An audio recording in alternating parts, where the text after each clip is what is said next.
10:05 de la mañana, querida Malemanes, arrancamos la segunda hora de esto que hemos denominado en llamar premonitoriamente, será por las malas, aquí por Radio Trinchera. Y desde el estudio Emilia Uzcamaitacuri para el mundo, pero en especial para nuestra patria bicontinental y bioceánica, tenemos el agrado de decirles que ya se encuentra aquí con nosotros la querida Sol Ayelen Castillo. Bienvenida. ¿Cómo le va? Buen día. ¿Me escuchas o no me escuchas? Sí. Sí. ¿Te escuchás bien? Te Sí. podemos subir un poquito más si querés. Ahí está bien. Dale. Ahí está bien. Perfecto. Excelente. Bien. ¿Cómo estás? Buen día. Atravesando un resfrío. O sea que no te vamos a convidar mate. No. Aunque se los convides a Male. Una gripecilla. Una gripecilla. Sí. Sí, pero bien. Un bajón. Sí, yo sigo insistiendo con que odio a la gente que ama este clima, que ama que los días sean más cortos. ¡Amo! Solar. Bien. Los culpo de todos mis males. O sea, Team Invierno, eso para Pero ustedes. pará, si es otoño. No importa. Bueno, pero igual. viste que como un todos los el- males empiezan ahora. El equipo del frío que siempre dice, ay, me gusta el frío. El porque frío me está abrigo bueno y porque esas siempre hace boludeces". frío. El otoño hace calor un rato, después hace frío, Sí, y no hace sé, calor y inentendible. frío, y ahí te enfermas. Inentendible, así de confundido me tienen. Pero no vas a hablar del ¿Querés clima, un ¿no? mate? No me vas a No voy a hablar disputar, del clima. no me vas a disputar mi área de conocimiento. Aunque Franco no te quiera convidar, te vamos a convidar más. Claro. Después me encanta No tomar entendí. unos mates juntos. Claro. No tiene mucho sentido. Pero bueno, no importa. Bueno, sí, a lo que vine. ¿A qué vine? ¿Vas a hablar del clima? No. No voy El a hablar otoño del no importa. clima. Ya hice mi descargo, por más de que no sea martes de queja. Pero bueno, vamos a hablar de algo que también trajiste ayer, porque bueno, fue noticia en esta semana. Qué rico el mate. Que en realidad la propuesta de esta columna es ir a construir como una guía, mini guía periodística para seguir hablando del genocidio en Palestina. Mira qué bien. Sobre todo, bueno, a raíz de este procesamiento que hicieron de la diputada nacional Vanina Biasi, Que le mandamos un fuerte abrazo y nuestra solidaridad nuevamente. le extendimos la solidaridad desde acá.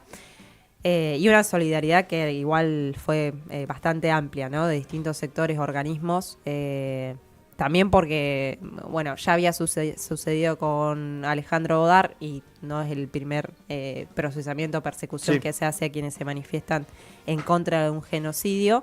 Pero sí me parece importante, bueno, además de solidarizarnos, como seguir hablando de lo que está sucediendo en Palestina, porque un poco lo que intentan hacer es acallar, ¿no? Esas voces disonantes y más en un contexto en donde nos gobierna Javier Milei, que es básicamente un empleado del sionismo, abraza y besa más la bandera de Israel que la Argentina.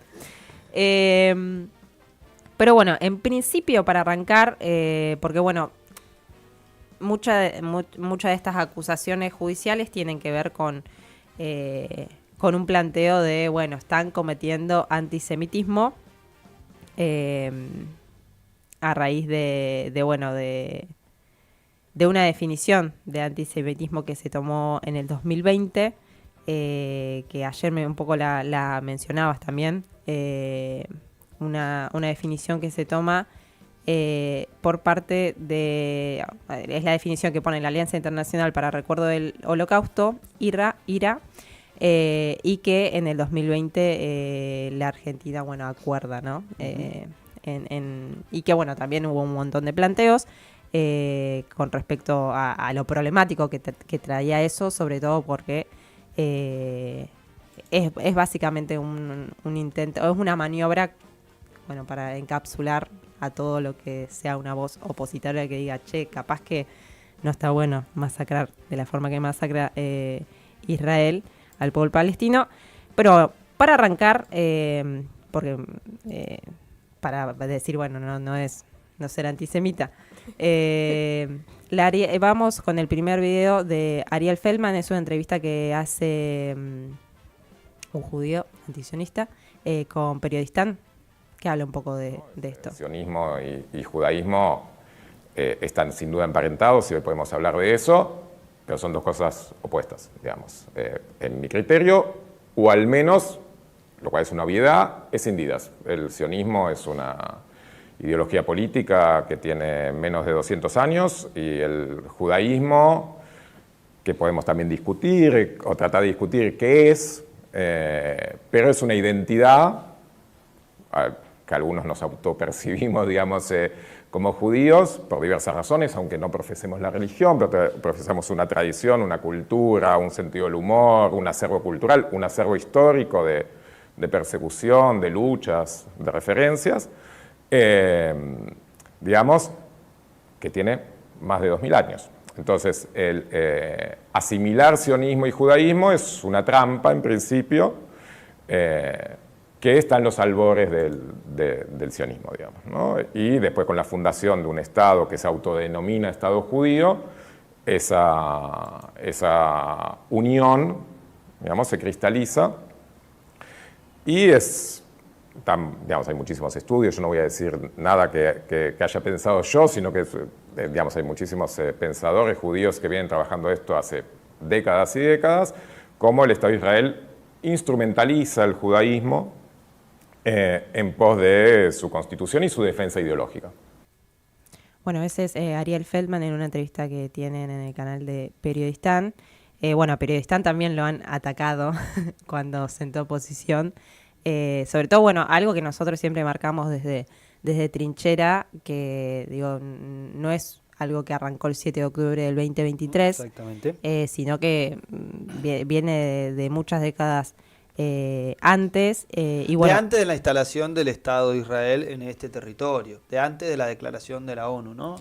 Por lo menos tenemos registros de masacres, ocupaciones territoriales y bandas armadas sionistas, con emblemas sionistas, con consignas sionistas, que atacaban población civil palestina previo a la década del 40. Estamos hablando las masacres, por ejemplo, en Haifa en el 33, pero en el 38, en toda la década del 30, un laburo muy interesante que ya en su momento realizó Rodolfo Walsh. Para quienes no lo tengan, la Revolución Palestina se encuentra en PDF y van a encontrar allí un registro incluso de los nombres de estas bandas armadas, cuáles eran sus símbolos, cuáles eran sus consignas y demás.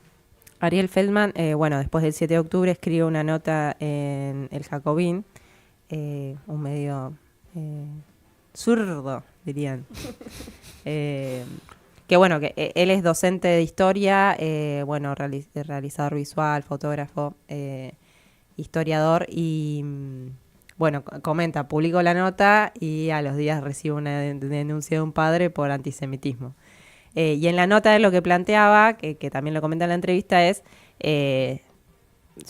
lo que intento explicar es que lo que pasó el 7 de octubre era algo que era premonitorio, o sea que claro, iba a pasar, y un poco narra desde su vivencia personal. Él nació en Israel, bueno, él en su formación tiene una formación más de izquierda, antimilitarista, entonces cuando él plantea que quería viajar a Israel o en realidad formarse y más, le dijeron, no, te tenés que formar en el ejército, no podés esquivar al ejército porque es la columna vertebral hoy del Estado de Israel, ahí donde vas a conocer a tu mujer, vas a tener a tus futuros hijos y demás, ¿no? Entonces dice, bueno, entonces por eso está tan arraigado la cuestión militarista de la mano del sionismo. Pero bueno, si querés vamos, Mati, al otro video, porque también hace un recondo interesante. Bueno, ¿qué otros judíos en la historia existieron? Y que seguramente podemos, sin hacer un análisis contrafáctico, pero seguramente estarían repudiando esta ideología colonial y racista. El sionismo político, bajo el liderazgo de personajes como Ben Gurión, Golda Meir o Jabotinsky, fueron hegemónicas desde muy temprano.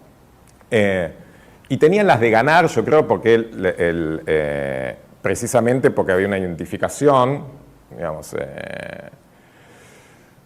A ver, hicieron un proceso ideológico muy complejo, que fue la apropiación de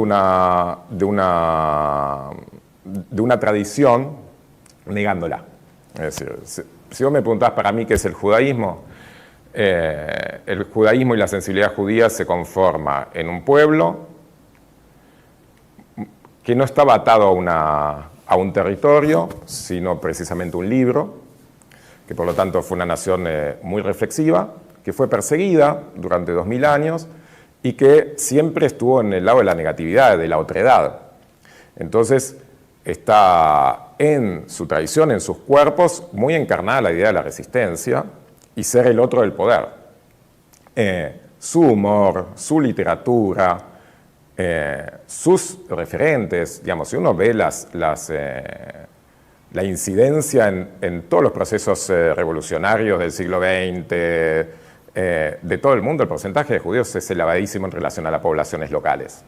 Ni hablar de Marx, Trotsky, Revolución Rusa. Rosa Luxemburgo, también Revolución Alemana, etcétera, etcétera.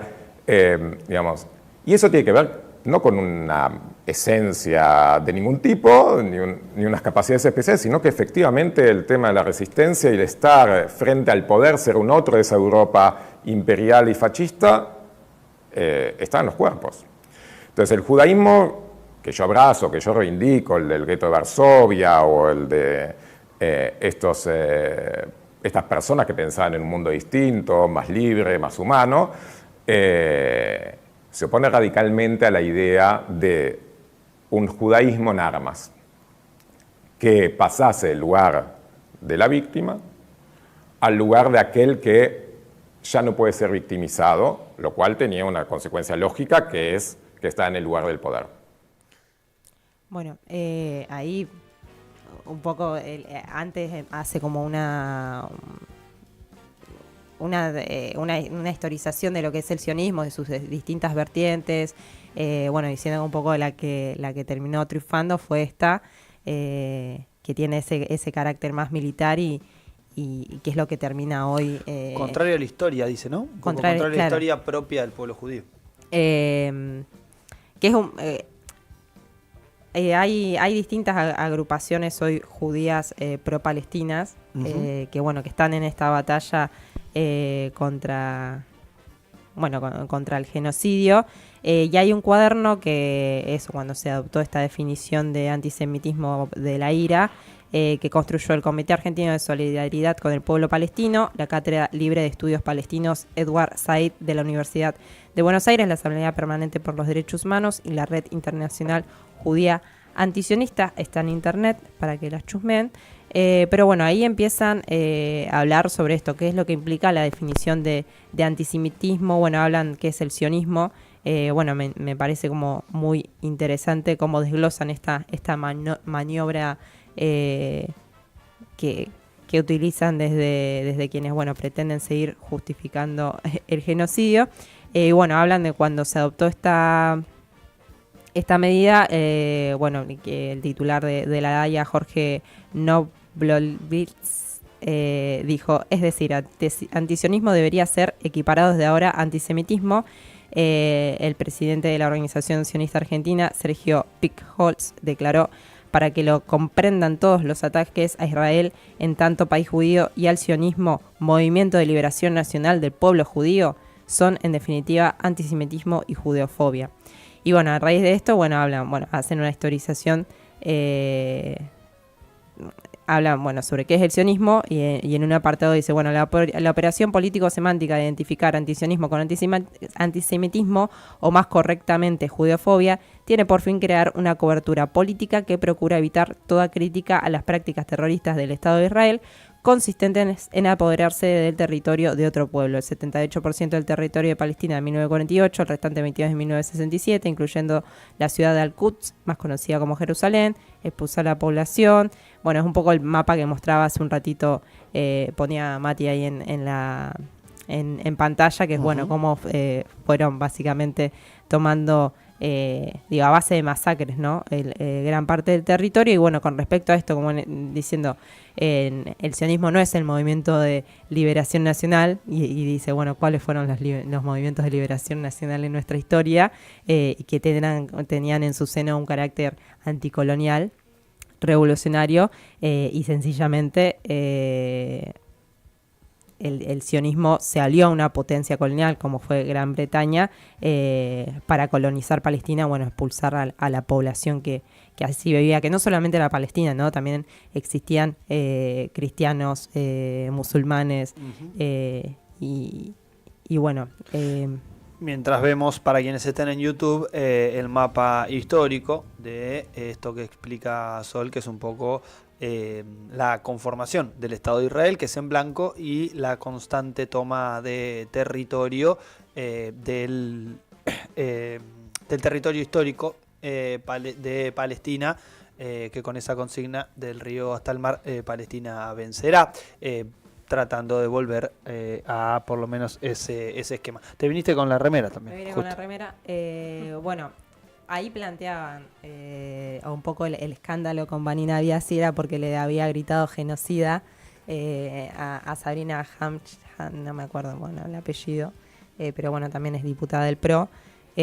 Bastante nefasta.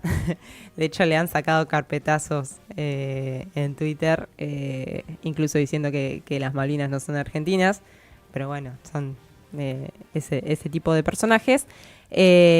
Vanina hablaba, claro, hablaba de genocida, ¿no? Entonces yo dije, bueno, vamos a buscar la definición de la Convención de las Naciones Unidas con respecto al genocidio, para ver si cuaja. Síntesis. Claro. Vos estás tratando de buscar síntesis. A la que adhirieron muchas naciones del mundo, ¿no?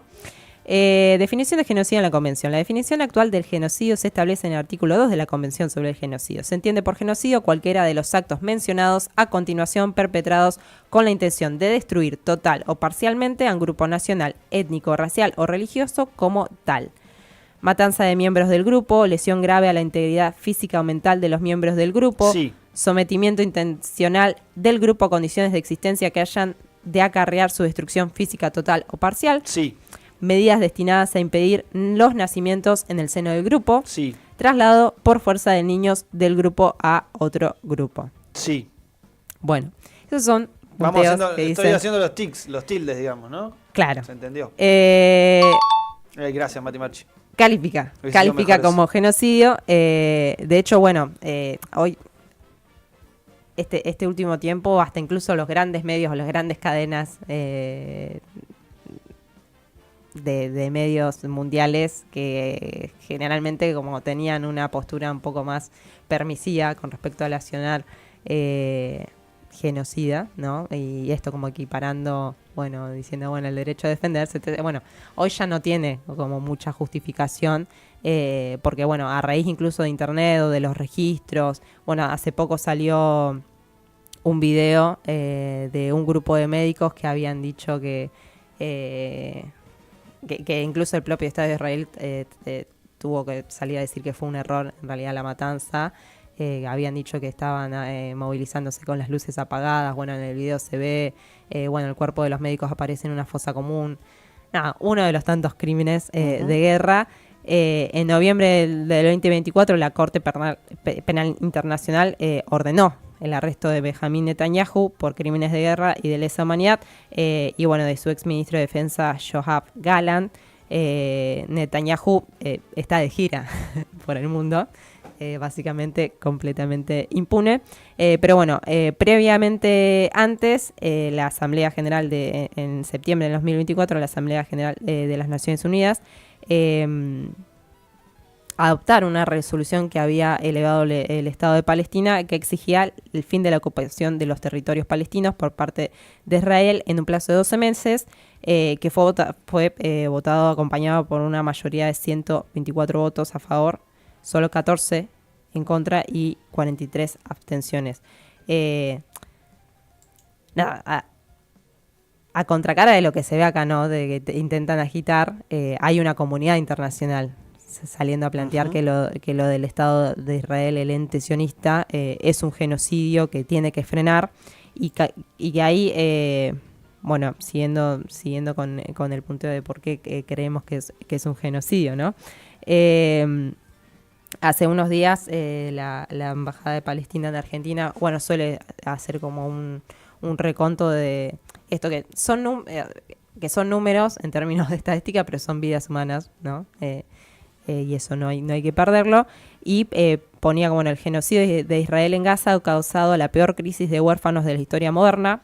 Más de 39.000 niños y niñas palestinas han perdido a uno o ambos padres. Desde octubre del 2023, de 17.000 niños y niñas han quedado completamente huérfanos. Desde octubre, más de 17.954 niños fueron asesinados en Gaza, y en Cisjordania más de 188. Más de 1 millón de niños en Gaza necesitan tratamiento psicológico, ¿no? Esto también que es básicamente cercenar el futuro de esas niñeces que se crean hace décadas bajo bombardeos, ¿no? Y me parece que son también, este caso que ponés, me parece que son algunos de los elementos centrales para comprender que los procesos como estos, que vive hoy la población, sobre todo en Gaza, pero también en Cisjordania, hay gran parte de todos estos fenómenos que producen situaciones que se van a analizar y a poder observar mucho mejor y sobre todo tener resultados mucho más claros dentro de unos años. Pero las imágenes de nenes temblando producto del bombardeo, de chicos que están vivos y que están en una situación de estrés tal, habla obviamente de que eso afecta no solamente del recuerdo de un bombardeo de tu casa o de la pérdida de algún familiar, sino de una situación muy concreta del momento, ¿no? Vemos pibes en estado de shock de una manera que obviamente alarma, y mucho más alarma la complicidad mediática y mucho de los defensores de este genocidio en curso, que lo hacen además desde sus redes sociales, lo hacen atacando incluso a quienes defienden la causa palestina. Por eso es fundamental desarrollar una guía muy clarita sobre qué es lo que pasa. Bueno, ni hablar del impedimento de ingreso de la ayuda humanitaria, de alimentos, o sea, básicamente de agua, ¿no? Hoy, básicamente son los métodos que utilizaba el nazismo, ¿no? Contra la población judía, gitanos. Es un campo de concentración a cielo abierto, básicamente. Y bueno, para ir cerrando este planteo de, bueno... Perdón, un datito con esto que dabas. 70% del suministro de agua total fue cortado en la franja de Gaza por la empresa y la compañía de agua israelí que ocupa los Altos de Golán de Siria, que es Mekorot, que además tiene convenio con un montón de provincias de la Argentina. Uh-huh. Entre ellas maneja la información hídrica de, por ejemplo, la totalidad de Río Negro. Sí. Por nombrar una, pero hay un montón. Esto ya lo hablamos en una columna hace un tiempo en Será por las Manas. La cantidad de provincias que tienen acuerdo con esta empresa hídrica del Estado de Israel, que obviamente tiene intereses en todo el mundo y que particularmente está metida en la Argentina. Ahí aparecía uno de los que estuvo en esta gestión, que obviamente sí. Es en su momento ministro del Interior, Guado de Pedro, trabajó para esto, y obviamente un montón de gobernadores que también firmaron con esta empresa. Digo porque esto no tiene color, ¿sí? Esto no tiene color político, es tener la dimensión de un genocidio en curso y elegir en qué lugar ponerse. Y si uno va a avanzar en realizar acuerdos con una empresa que es cómplice de un genocidio, que perpetra ese genocidio, porque en este caso cortar el agua es un delito humanitario internacional, y hacer acuerdos con esta gente, la verdad que no es un camino para los que decimos que en la Argentina tiene que haber una patria justa, libre y soberana. Hace unos meses, la Daya, que le gusta sacar recomendaciones, le sugería una nota en La Nación, no recuerdo ahora bien, que también hablaba sobre, bueno, ellos lo llaman conflicto, ¿no? Pero le sugería a La Nación que usara tal término porque nada, si no se estaría justificando el accionar de, bueno, etcétera, etcétera, etcétera, pero una recomendación al periodismo. Así, bueno, se garantizaba la libertad de expresión. Yo me pregunto, ¿no? En el marco de lo que viene sucediendo en las tierras usurpadas, ¿qué libertad de expresión pueden tener los periodistas que están siendo también masacrados, ¿no? La última imagen que tuvimos hace pocos días fue este ataque a la tienda de campaña de periodistas cerca del complejo médico Nasser, en el que mataron 10 personas, entre ellas al periodista Helmi Al-Fakawi. además de dejar cientos de heridos, pero bueno, es una imagen que fue muy chocante, está en internet, no la quería traer acá, pero bueno, es un periodista ardiendo No en la vida. vamos a pasar por motivos muy concretos, pero concretamente es una persona prendiéndose fuego producto de un ataque del Estado sionista de Israel. Colegas periodistas que eligen estar en el lugar narrando el genocidio en curso. Hoy, desde octubre del 2023, ya son más de 207 periodistas asesinados. Bueno, así que nada, un poco para poner en dimensión qué es lo que es un genocidio y que no está mal decirle genocidas a los genocidas y cómplices a quienes defienden estas atrocidades. Vamos a seguir hablando de esta masacre que se sigue perpetrando y tomando postura porque, bueno, no se puede ser imparcial entre el bien y el mal, entre lo justo y lo injusto, como nos enseñó Massetti. Muchas gracias, Sol Castillo. La verdad que muy completo y sobre todo para seguir destacando que Palestina vencerá desde el río hasta el mar y como bien decías, genocidas son genocidas y cómplices son cómplices, idiotas útiles son idiotas útiles y todos ustedes que no se animan a defender o a plantear o a denunciar que hay un genocidio en curso, también son cómplices, Y los tibios también son cómplices.